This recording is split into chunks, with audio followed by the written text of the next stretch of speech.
Amém. Forte, né? Fala comigo. Forte, né, gente? Qual é o seu chamado? Vira para a pessoa do lado e pergunta: você já sabe qual é o seu chamado? Quando a gente fala de chamado, a gente não está falando de propósito. Fala assim comigo: propósito é diferente de chamado. O propósito basicamente é o mesmo para todos os cristãos, que é conhecer a Deus e fazê-lo conhecido. Por meio de como? Como a gente tem visto na célula hoje. Por meio do quê? Do amor. É uma das formas que a gente usa. Mas Deus vai usar, e vai dar a cada um de nós um chamado específico, para a gente cumprir nessa terra, para cumprir o nosso propósito. E eu te pergunto: você sabe qual é o seu chamado? Queria que você abaixasse a sua cabeça, colocasse a mão no seu coração. A gente vai fazer a oração do Pai Nosso. Vocês conhecem? Então tem que falar bem, bem alto. 1, 2, 3 e... Pai Nosso, santificado, venha a nós o Teu reino.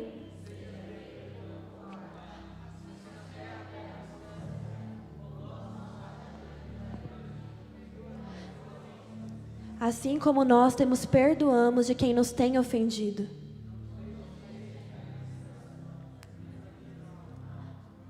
Pois Teu é o reino, o poder, para sempre. Amém. Assim na terra como no céu. Então a gente acabou de ver que todos nós temos um chamado. Nem sempre esse chamado vai ser um pastor, né? Que nem a gente viu. O chamado dele era exatamente ser o quê? Um médico. Às vezes a gente acha: não, mas eu estou fazendo a obra, mas será que foi para isso? Exatamente pregar que Deus te chamou? Ou será que foi para evangelizar? O que foi exatamente que Deus ele te chamou? Se você não tem feito o que Deus te chamou para fazer, você tem perdido o seu tempo. Você está perdendo o seu tempo. E está impossibilitando muitas almas de conhecerem a Jesus. Mas o que eu quero trazer para vocês hoje é uma reflexão. Eu queria que vocês pensassem: por que muitas pessoas não sabem qual é o chamado delas? Eu tenho certeza que muitos aqui não têm certeza de qual é o seu chamado ainda. Porque muitos não têm certeza do que foi chamado para fazer. Por que eu estou na terra? O que eu estou fazendo aqui? Porque muitos começam uma vida de oração. Não, acho que muitos já começaram. Vou ler a Bíblia em 1 ano. Quem já fez isso, levanta a mão. E aí chega no final do ano, você não leu nem metade. A gente coloca aqueles propósitos: não, eu vou ler todos os dias, eu vou orar todos os dias, pelo menos 30 minutos por dia. Uma semana, na segunda você já está meio... Não, Deus entende. Porque a gente não consegue permanecer. Porque a gente às vezes não consegue... A gente muitas vezes se sente fraco, é uma fraqueza que envolve a gente, que impossibilita a gente de chegar naquele que vai falar qual é o nosso propósito. Porque uma verdade é bem clara: quanto mais próximos de Deus nós estamos, mais claro vai ser para o que nós fomos chamados e o que nós temos que fazer. Você não vai descobrir para o que você está aqui nessa terra se você não se aproximar de Deus. Não tem uma outra forma. É se aproximando de Deus. Então parece simples, não é verdade? É só ir em Deus, falar: e aí, Deus, para que eu estou nessa terra? Parece simples, não é verdade? Mas eu e você, a gente sabe que não é tão simples assim. Na caminhada cristã, coisas acontecem. Uma fraqueza vem, algo acontece que vai desanimando a gente, que vai tirando aquela nossa vontade, aquele nosso prazer na presença de Deus, que vai... E é sobre essa fraqueza que nós vamos falar hoje. E essa fraqueza se chama idolatria. E a gente vai entender a idolatria hoje de uma forma diferente, por uma perspectiva diferente. A idolatria nos torna fracos. E quando você está fraco, você não consegue se aproximar diante de Deus. E se você não está firme ali, na presença de Deus, você não consegue entender qual é o seu chamado. E, consequentemente, você não exerce aquilo que você foi chamado para fazer. E aí vai chegar aquele grande dia, porque ele vai chegar, você querendo ou não. Vai chegar aquele grande dia em que Deus vai olhar fixamente nos seus olhos e vai perguntar: você fez o que eu te chamei para fazer? Ah, mas eu fui bonzinho. Ah, mas eu estava no hype. Ah, mas eu estava todos os domingos na igreja. Você fez o que eu te chamei para fazer? Mas o que você me chamou para fazer? Você passou 60 anos na terra e não veio em mim para perguntar? Você fez o que eu te chamei para fazer? Essa pergunta vai ser feita para todo mundo aqui. Sendo eu, você, sendo quem está lá na rua, sendo os que preferiram ficar em casa em vez de vir aqui hoje. Essa pergunta vai ser feita para todo mundo. Você fez o que eu te chamei para fazer? E em vez da gente ficar discutindo esse problema, qual que é o meu chamado, qual que é o meu chamado, a gente vai entender o porquê, a razão da gente não estar cumprindo o que nós somos chamados para fazer. Fala comigo, idolatria. Idolatria. Será que os seguidores de Jesus são tão diferentes assim do pessoal do mundo, que não conhece a Cristo, em outras palavras? Será que realmente a gente tem brilhado no meio da escuridão? Será que no meio da igreja a gente tem visto caráter, integridade, ética, bom senso, respeito, o mínimo? Ou a gente tem visto pessoas desrespeitosas que não respeitam nem a autoridade? Ou a gente tem visto pessoas que mentem na cara dura? Ou a gente tem visto pessoas sem vergonha na cara, nenhuma? O que nós temos visto no meio da igreja? A gente tem visto cristãos que realmente se posicionam e lutam pela verdade? Ou pessoas que fogem de conflitos e não querem resolver nada? A gente tem visto pessoas que querem realmente fazer a diferença? Ou pessoas que fingem que não tem nada acontecendo? E que só seguem o fluxo? E Deus ama todos e amém. Quem nós estamos sendo no meio da sociedade obscura e escura? A idolatria tem nos enfraquecido e, como consequência, nós estamos distantes de Deus. E para a gente entender melhor, a gente vai falar sobre 3 pontos a respeito da idolatria hoje. O primeiro ponto, para a gente começar, é que existem 2 tipos de idolatria. Então, você que é crente, trouxe sua Bíblia, abre aí em Êxodo, capítulo 20, versículo 3. Êxodo é o segundo livro da Bíblia. Êxodo, capítulo 20, versículo 3. A gente vai entender o que Deus fala a respeito disso. E diz assim, para quem não achou, está no telão. Não terás outros deuses além de mim. Não farás para ti nenhum ídolo, nenhuma imagem de qualquer coisa no céu, na terra ou nas águas debaixo da terra. Olha aqui para mim agora. Foi bem claro, não foi? Ou ficou com alguma dúvida? Não farás nenhum ídolo, seja acima da terra, abaixo da terra, no céu. Não farás, porque não existe nenhum Deus além de mim. Essas são as palavras de Deus. É o que eu entendo quando eu leio isso. Para pessoas contemporâneas, quando a gente fala de idolatria, a primeira coisa que vem na nossa cabeça, assim, pelo menos da maioria das cabeças, é a gente ver pessoas se rendendo a uma estátua. Concordam? Pelo menos na maioria dos casos, automaticamente é isso. Idolatria, eu já imagino pessoas se rendendo a estátuas. Tanto que a gente vê também que antigamente isso era muito comum. Na época que a Bíblia foi escrita, era muito comum. A gente vê o próprio povo de Israel criando um bezerro de ouro e se rendendo diante do bezerro e adorando o bezerro em vez de adorar a Deus. Porém, a palavra também fala de um outro tipo de ídolo, o ídolo do coração.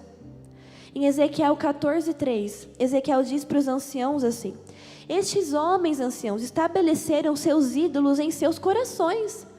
Os anciãos ouvem isso e falam assim: ídolo no coração? Não estou vendo ídolo.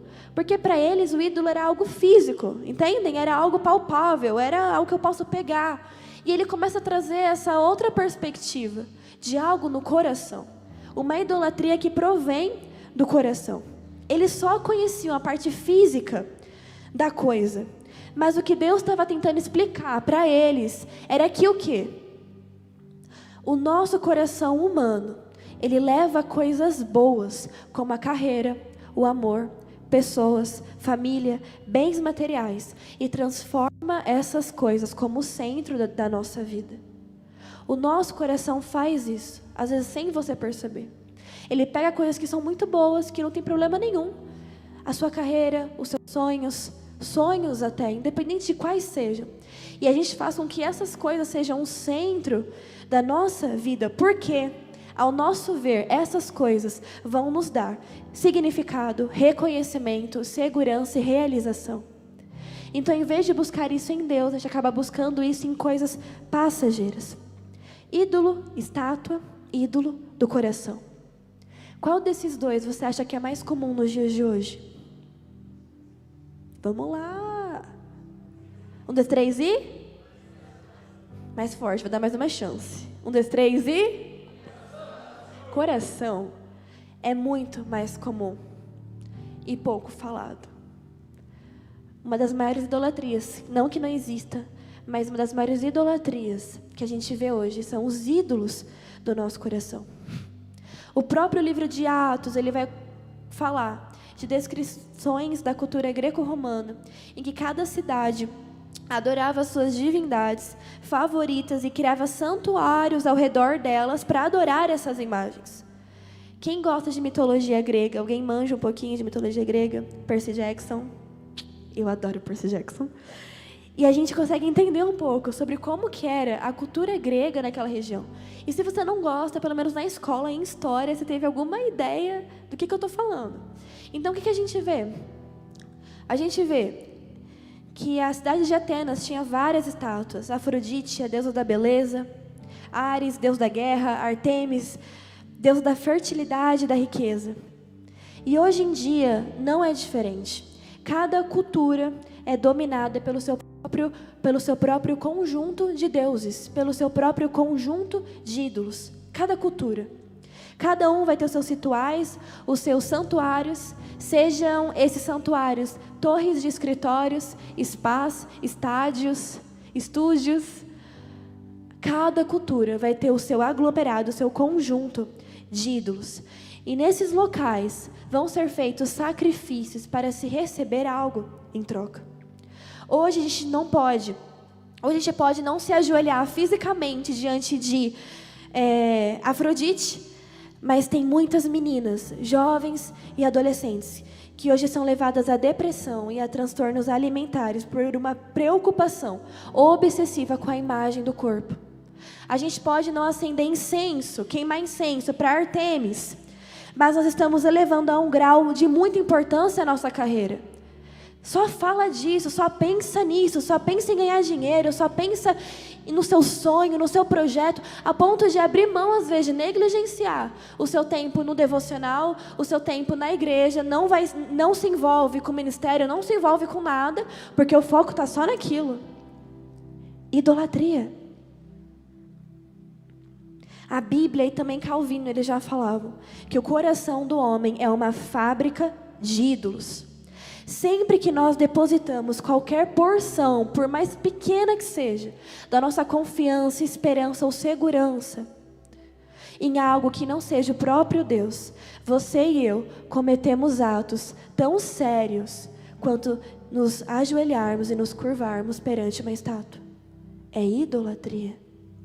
Sempre que você coloca um pouco da sua segurança, da sua confiança e esperança em algo que não seja o próprio Deus, você e eu estamos cometendo um ato de idolatria. E diariamente, a gente enfrenta a tentação para criar novos ídolos no nosso coração, nos quais a gente vai depositar a nossa confiança, por mais pequenininha que seja, a nossa segurança. E isso já é a essência da idolatria. Estão entendendo? Estão comigo? Segundo ponto.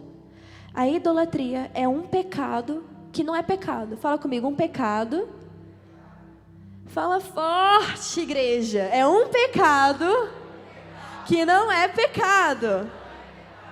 Se eu ver alguém falando assim, é um pecado que não é pecado, eu vou trazer aqui na frente, eu vou levar o microfone até você. Estou olhando todo mundo aqui. Fala comigo, a idolatria. Tá vendo como sai voz daí? Fala de novo, a idolatria é um pecado que não é pecado. Aí pergunta pro ser humano do teu lado, como assim? Isso faz sentido? Agora vira pro outro, ele vai tentar te explicar, porque vocês são inteligentes. Vai, explica aí pra ele. Por que a idolatria é um pecado que não é pecado? Vamos, gente. Quer que eu leve o microfone? Eu vou descer a escada. Vamos. É pra abrir a boca. Ó, tô descendo. Quem não estiver falando, vai falar no microfone. Agora começa, né?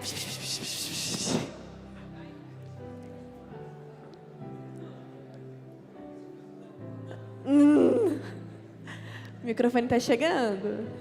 Wendel, Por que a idolatria é um pecado que não é pecado? O que você acha? Não faço ideia. Ele não faz ideia. Alguém tem alguma noção? A Paty tem uma ideia, eu tenho certeza. Criou uma ideia, criou uma teoria. Vocês estão ouvindo? Paty, vamos lá. Paty vai ser a porta-voz do que o grupo entendeu. Por que a idolatria é um pecado que não é pecado? Porque entra num lugar de uma coisa que poderia ser tudo bem, né? Então, tipo, a família é uma coisa boa, uma coisa de Deus. Mas dependendo do lugar que entra, pode virar idolatria, pode virar pecado, né? É isso, já pregou a palavra de hoje. Palmas para ela, gente! Isso! Então, a idolatria é um pecado que não é pecado.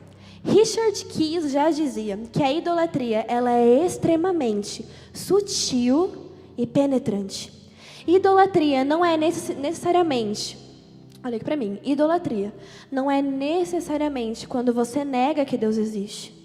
Deus ainda existe. O povo de Israel sabia que Deus existia, mas Deus não estava ouvindo, Deus não estava falando com eles, então eles foram atrás de outra coisa.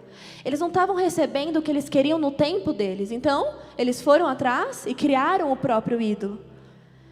Idolatria não é negar a existência de Deus e nem negar o caráter dele. Ela pode aparecer também, Richard falando, na forma de algo que é em si perfeitamente lícito, correto. Um ídolo pode ser um objeto físico, uma propriedade, uma pessoa, uma atividade, uma posição. Pode ser uma instituição, uma esperança, uma imagem, uma ideia, um prazer, um herói, você mesmo. Qualquer coisa que possa substituir Deus. Isso já é idolatria. Às vezes a gente acha que a gente já sabe de tudo, né? Não, mas eu sei o que é idolatria. Só que se a gente não se policiar, não é que você é uma pessoa ruim. Às vezes, sem você perceber, você está substituindo Deus. Abre a Bíblia aí em Lucas, você está em Êxodo, né? Vai lá para o Novo Testamento. Pega o bloco do meio da Bíblia e joga para o outro lado. É em Lucas capítulo 14, versículo 16. Lucas 14, 16.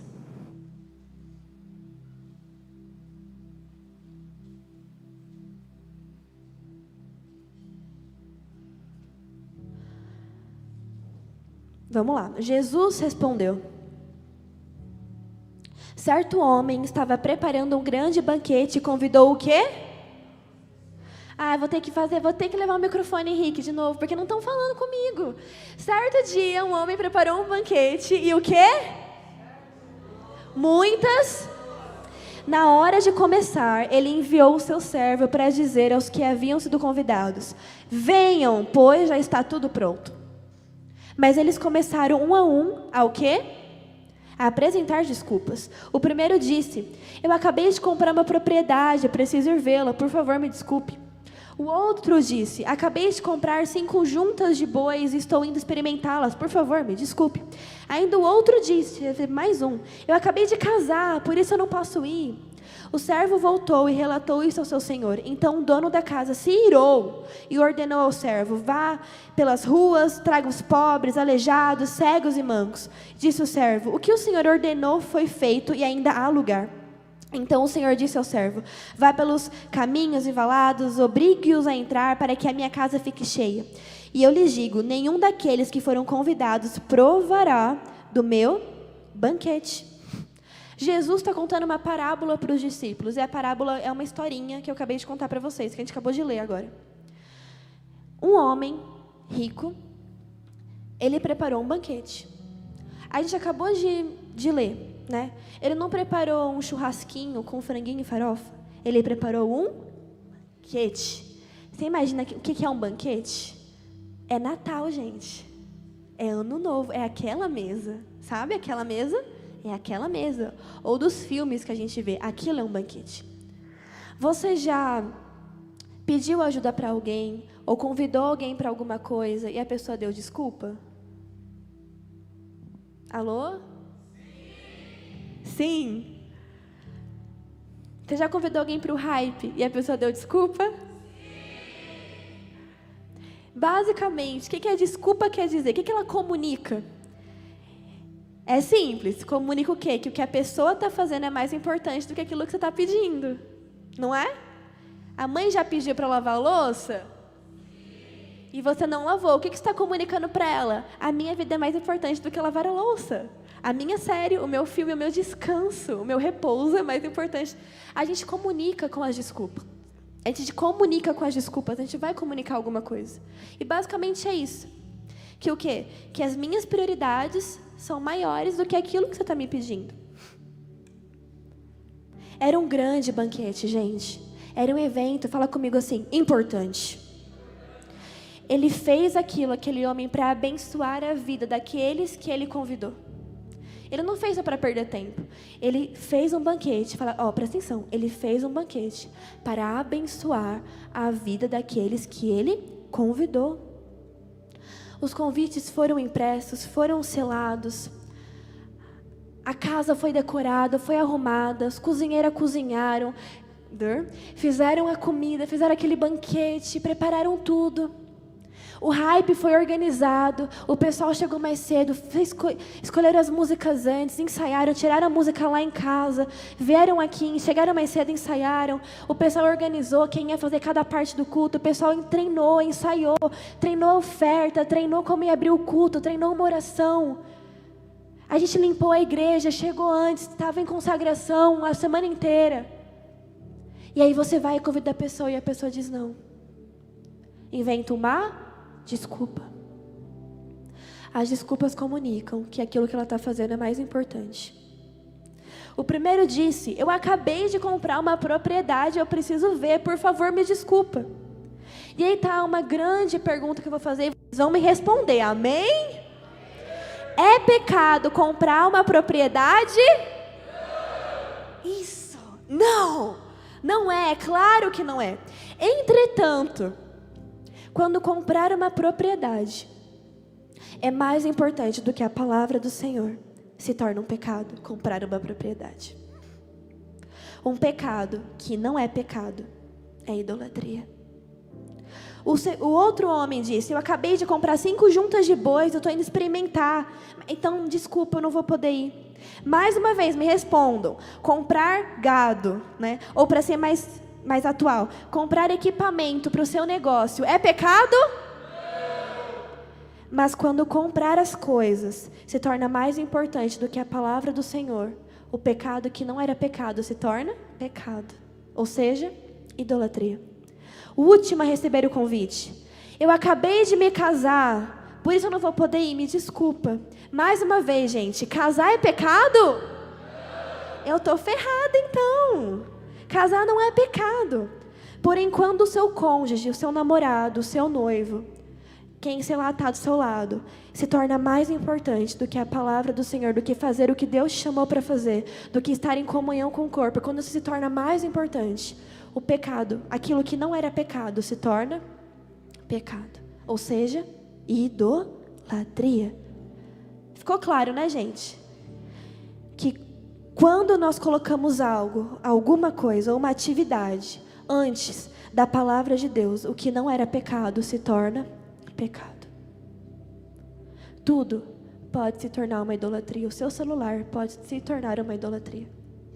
A série que você está assistindo pode se tornar uma idolatria. Quando você não vem para o culto para assistir a série. Quando você você sente o incômodo de ler a Bíblia, mas você continua assistindo. Eu tenho certeza que muitos já passaram por isso. Você está lá fazendo alguma coisa e você aí vem um vento na sua mente, nas suas orelhas. Nossa, faz tempo que eu não leio a Bíblia. E o que você faz? Você continua vendo a série. O que não era pecado se torna pecado. É por isso que você não pode... Aquele que fala que não é pecador já está mentindo. A gente peca sem perceber, gente. Ai, que palavra simples. Não, uma palavra de reflexão para você se aprumar, falar, meu Deus amado, eu estou pecando sem saber. A gente peca sem perceber. A gente troca Deus e Deus não aceita ser trocado. Isaías 42:8. Eu sou o Senhor, este é o meu nome. Eu não darei a outro a minha glória, nem imagens ao meu louvor. Salmos 16:4. Grande será o sofrimento dos que correm atrás de outros deuses. Não participarei dos seus sacrifícios, e os meus lábios nem mencionarão os seus nomes. Pesado. Deus não está mencionando o seu nome enquanto você idolatra outra coisa. Ai, que pesado, Bia. Quer continuar pensando assim? Te dei provas que às vezes coisas que não são pecado se tornam pecado. Agora, o que você vai fazer com isso é responsabilidade sua. Como eu falei, as culturas mudam, mas a idolatria permanece. Com caras diferentes, mas ainda assim é idolatria. Ainda assim é pecado. Quando os seus amigos são mais importantes do que a igreja, do que devocional, do que vida, relacionamento com Deus, os seus amigos se tornam um pecado. Tudo que te afasta de Deus se torna pecado. E porque Deus é contra a idolatria, você pensa comigo, se coloca no lugar de Deus. Ele te criou, Ele sonhou com você, escreveu todos os seus dias no livro lá da vida. Ele escreveu. Ele planejou planos de prosperidade, de paz, um futuro para você. Ele entregou a misericórdia e a bondade para te seguir em todos os dias da sua vida. Ele fez o próprio Filho morrer na cruz por você. Ele diariamente, sem você saber, te livra de acidentes, te livra da morte, te dá misericórdia para você passar mais um dia. Ele renova as suas forças, te faz voar mais alto do que as águias. Ele te levanta quando você está caído. Ele te dá esperança, fé, ânimo. Ele te dá amor, Ele te dá paternidade, Ele te dá amizade, Ele te dá parceria, Ele te dá acesso ao Santo dos Santos. E aí o que você faz? Você passa mais tempo assistindo série do que falando com Ele. O que você faz? Você, no primeiro problema que acontece na sua vida, você não vai nele pedir ajuda, você vai nos seus colegas, nas pessoas, desabafar. O problema da idolatria é que a gente coloca Deus como última opção. Fazer terapia é errado? Não, é maravilhoso, eu apoio, façam. Patrícia está aqui, ela é psicóloga, vão até ela. Não é errado. Conversar, desabafar com pessoas de confiança, não é errado. O problema é que em vez de a gente colocar essas coisas como último, a gente coloca como primeiro. A gente não está com problema e, eu vou ter que falar com Deus, não tenho que falar com Deus, tenho que falar com Deus, não. Eu tenho que falar com fulano, eu tenho que falar com fulano, eu tenho que falar com fulano. Ou não, eu tenho que distrair minha mente, eu tenho que ver uma série, eu tenho que ir no parque para gritar, eu tenho que... A gente nunca se lembra de Deus em primeiro lugar. A gente nunca coloca falar com Deus em primeiro lugar.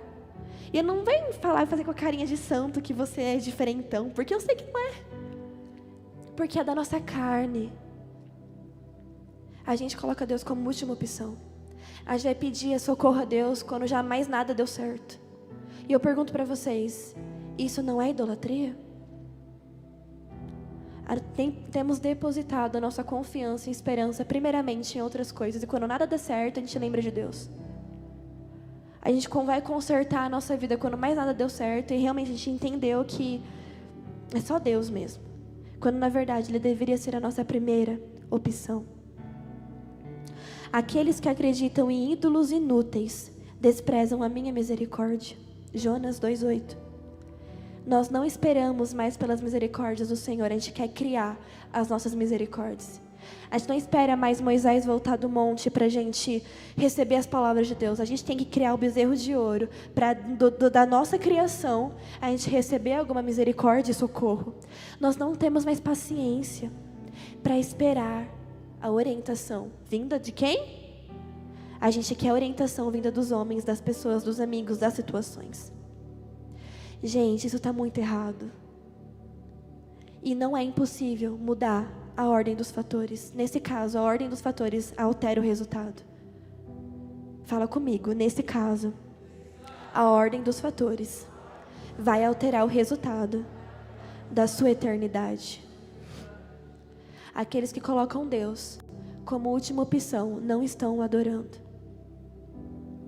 E Deus também não o adorará lá naqueles dias. Deus também não se lembrará dele naqueles dias.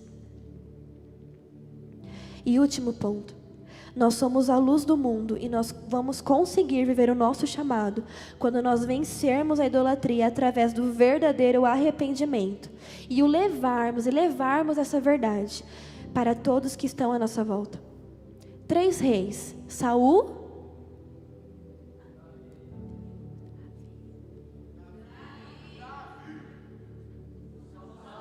3 reis. A gente acha que só existiu eles, mas na época de da época de Judá, de Israel, ao um todo houveram 20 reis que governaram Judá, que governaram Israel. Fala comigo, 20. Houveram 20. Quando a gente estuda 6 livros do Antigo Testamento, Samuel, Reis e Crônicas, a gente consegue estudar um pouco sobre cada um desses reis. E desses reis, somente 8 fizeram o que era agradável aos olhos do Senhor. Os outros, qual é a diferença? 20 menos 8? Isso. Os outros 12 não fizeram o que era certo perante os olhos do Senhor. Então vamos focar nos 8, que é o nosso objetivo, amém? Fazer o que é certo perante os olhos do Senhor. Mas porém desses 8, parte deles fizeram o que era certo perante os olhos do Senhor somente na vida pessoal. Enquanto a outra parte, além de fazer na vida pessoal, levou o povo a fazer o que era certo perante os olhos do Senhor. Um desses homens se chamou Asa. Sabe Asa? Era o nome desse rei.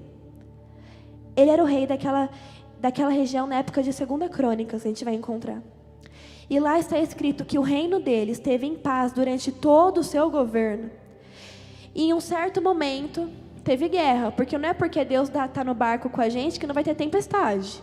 Não é porque que você acredita em Deus que não vai ter problema. Mas a diferença é porque Deus estava ali. E esse rei, chegou um dia que chegou uma guerra nessa região de Judá. Uma guerra. O exército deles era um exército grande, porém o dos opositores tinha 1 milhão de homens. Eu não consigo nem imaginar quanto é 1 milhão de pessoas juntas. Eu nunca vi 1 milhão de pessoas juntas. A gente vê só em cenas de guerra, né? Mas 1 milhão, cara, é muita gente. Tem país que não tem nem isso. 1 milhão de pessoas vieram lutar contra o exército de Judá. E o que nós lemos na palavra é que não ficou nenhum só com vida. Todos os opositores foram mortos, derrotados por Deus e pelo exército. E além de todos morrerem, eles ainda carregaram consigo grandes riquezas. A gente vê claramente a bênção de um líder que não só obedece a Deus pessoalmente, mas de alguém que leva outras pessoas a obedecerem a Deus. Enquanto os outros que obedeceram somente na vida pessoal, que pensaram somente em si, a gente vê que o reino sofreu muito com as tragédias. Judá era totalmente, ela sofria, era sofrida com tragédias, com guerras, porque eles perdiam muito. Mas o rei estava lá, eu estou bem. E o povo lá sofrendo durante todo o reinado. E não era um reinado de 4 anos, que nem aqui na democracia. Era uma coisa de vida inteira, só quando morria. Anos e anos, o povo sofrendo por causa de alguém que tinha o dever de ensinar o que era certo. E eu pergunto, por que muitos não se posicionam? Eu comecei falando isso. No meio da igreja, nós temos visto cristãos que estão lutando contra o que é errado, ou pessoas que estão fingindo que não estão vendo nada. Com pessoas que estão vendo que tem algo de ruim acontecendo ali, então vamos fazer alguma coisa, ou que não é papel meu, deixa o líder resolver, deixa o outro fazer. A missão é dada para todos nós, não é só para quem está aqui em cima, é para você também. Hoje na célula a gente aprendeu o quê? Que o nosso primeiro chamado é crer em Jesus, e assim que você crê em Jesus, o segundo chamado é para o ministério. Você recebe uma missão. Não é só o pastor que recebe. Assim que você aceita Jesus, você recebe uma missão. Qual é a sua missão? Qual é o seu chamado? Eu não pergunto isso para causar uma pressão em você. É para causar uma pressão em você. É para causar mesmo. Você tem que ficar, ai meu Deus, quanta pressão. É pressão mesmo. Qual que é o seu chamado? Qual que é o seu chamado? Qual que é o seu chamado? Qual que é a sua missão? Por que você está aqui? Qual que é o seu chamado? Nós temos uma missão. E com certeza, essa missão não envolve somente você. Ela sempre envolve outra pessoa. Nem que seja 2 filhos. Nem que seja 990 mil pessoas. Nem que seja 2.000 pessoas. O seu posicionamento vai salvar muitas almas. Porque uma semente frutifica. Aquele fruto gera outra semente, que gera outra semente, que gera outra semente. Pode ficar de pé.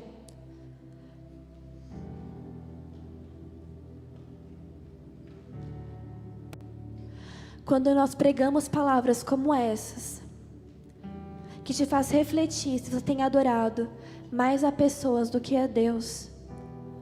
Quando você começa a se posicionar, a lutar contra o que é errado, a se revoltar de maneira santa.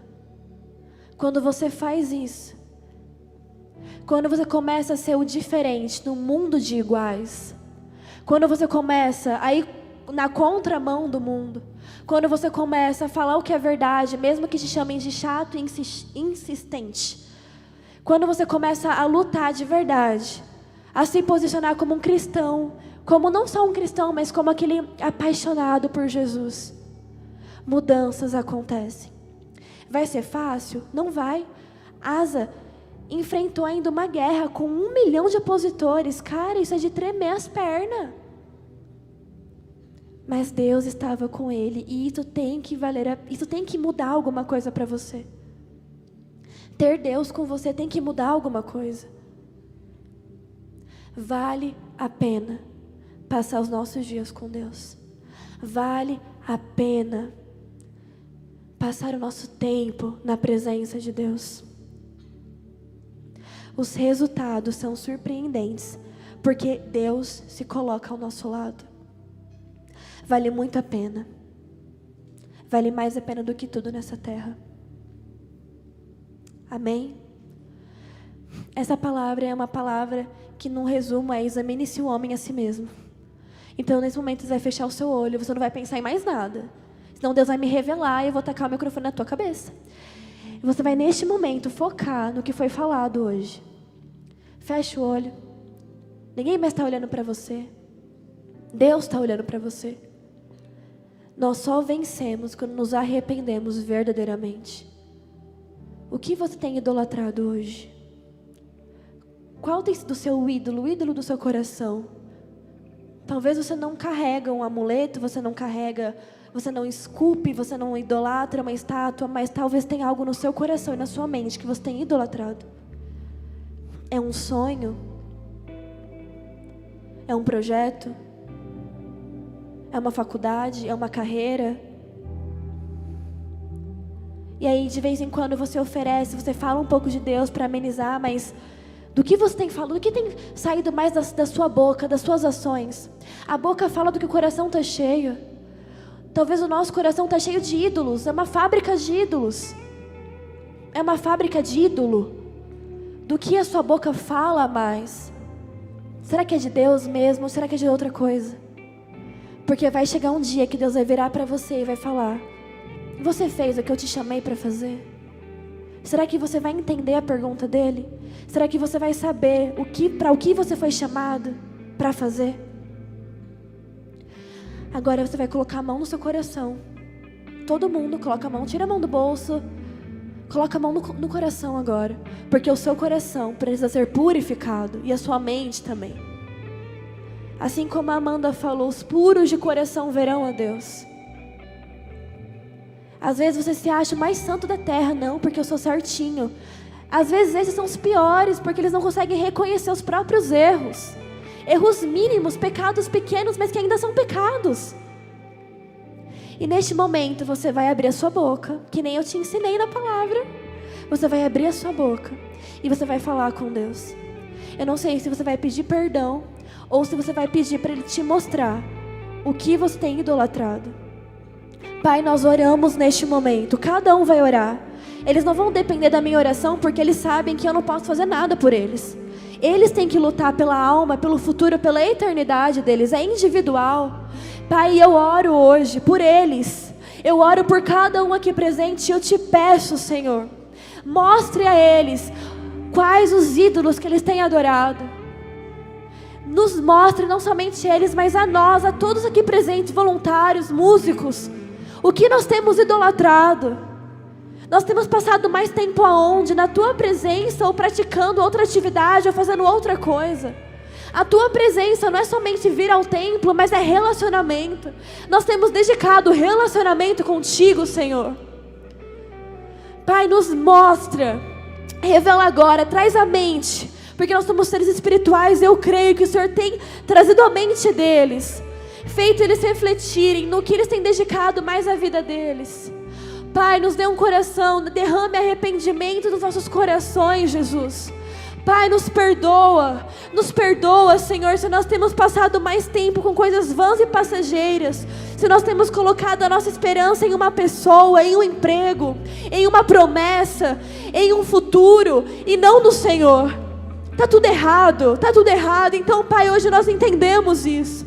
Abre os nossos olhos, nos traga, Pai, posicionamento hoje. Porque tudo isso é idolatria e os idólatras não verão a Deus. Os idólatras não entrarão no reino dos céus. Então, Pai, derrame arrependimento aqui nesta noite. Derrame arrependimento, derrame força para que nós venhamos mudar o nosso comportamento, as nossas atitudes. Derrame arrependimento, derrame uma transformação de mentalidade. Transforme a nossa mentalidade, a nossa forma de guiar, de agir, de pensar. Somente o Senhor pode fazer isso, Pai. Pai, nós não estamos aqui somente para ouvir, curtir e ir embora. A palavra fala que só verão a Ti aqueles que ouvirem e praticarem a Tua palavra. Dê força a eles para praticar. A idolatria tem nos enfraquecido, nós não aceitamos mais ela na nossa vida. Nós não aceitamos mais ter um coração idólatra, Pai. Então hoje nós nos levantamos como filhos de Deus, que carregam um reino no coração. E nós hoje gritamos: Senhor, assim na terra como no céu. Assim na terra como no céu. Venha com o teu céu aqui nessa terra. Nós queremos ver esse ambiente, a sociedade, este mundo contaminados pelo Espírito Santo, não contaminados pelo mundo, mas cheios, impregnados do Espírito Santo, Pai. E tem que começar por nós. Nós não fomos chamados somente para nós sermos salvos, mas nós somos chamados para levar outros à salvação. Então, Pai, derrama amor nos corações. O amor nos move, o amor nos faz fazer coisas que nós não faríamos antes. Então nos move, Pai, por meio do Teu amor, por meio do perdão, por meio da compaixão, Senhor. Hoje nós nos arrependemos, nos perdoa, meu Pai. Eu imagino que o Senhor tem estado triste com muitos de nós. Pai, Deus, o Senhor está triste com muitos de nós porque nós temos Te trocado. Nós queremos Te priorizar a partir de hoje. Nós queremos Te priorizar a partir de hoje, Senhor. Queremos Te priorizar a partir de hoje. Seja o nosso tudo, seja o nosso centro.